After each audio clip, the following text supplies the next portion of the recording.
임산부들이 겪는 이 입덧이 우리의 영적인 삶에도 나타날 때가 있다라는 것입니다. 마노아라는 사람이 있었는데 그의 아내가 임신을 하지 못한 거예요. 이 불임에 시달리고 있는 마노아 부부에게 하나님의 은혜가 임한 것입니다. 하나님의 능력이 이 마노아 가정에 임하게 되고 그들이 임신을 하게 된 것입니다. 그런데 먹는 것이 제한되고 있어요. 포도주와 독주를 마시지 말라라는 것입니다.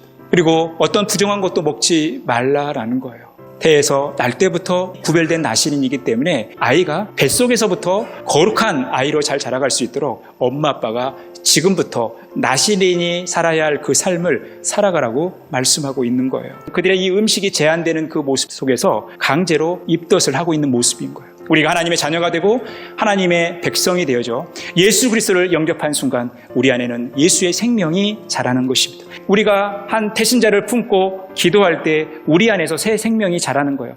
그러다 보면 우리에게 찾아오는 것은 영적인 입덧이라는 것입니다. 성령과 육체의 소욕은 함께 갈 수 없는 것입니다.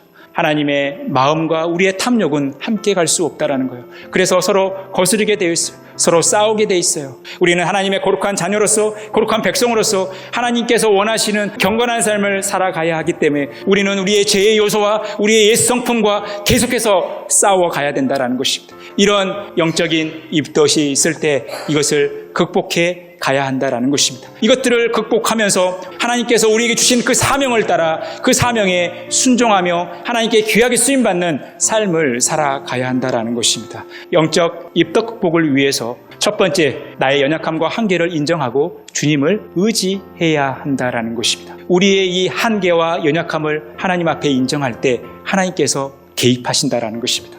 하나님의 능력이 우리에게 임한다라는 것입니다. 우리가 약할 때 강해질 수 있는 것은 우리의 한계와 연약함을 하나님 앞에 인정하며 하나님의 도우심을 구할 때 하나님께서 우리의 삶 가운데 개입하셔서 우리의 모든 문제들을 해결해 주시고 하나님의 놀라운 능력을 베풀어 주신다라는 것입니다. 두 번째, 주님의 비전을 바라보고 확신하는 것입니다. 하나님 백성답게 살아가기 위해서 그 과정 속에서 많은 어려움들이 우리에게 찾아올 수 있고 또 포기하고 싶을 때가 있고 낙심될 때가 있지만 하나님은 예수 그리스도께서 다시 오실 때까지 우리를 향한 하나님의 비전을 펼쳐 가시고 반드시 이루실 거라는 거예요. 우리는 이것을 확신하며 주님의 비전을 바라보며 살아가는 것입니다. 마지막 세 번째, 주님의 약속의 말씀을 신뢰하고 그 지도를 받는 것입니다. 범사의 하나님을 신뢰하고 의지하고 인정하는 삶을 살아가야 된다는 거예요. 그럴 때 하나님께서 우리의 길을 선하게 인도해 주시는 것입니다. 우리가 하나님의 백성, 하나님의 자녀, 예수 그리스도의 제자로 살아간다는 것은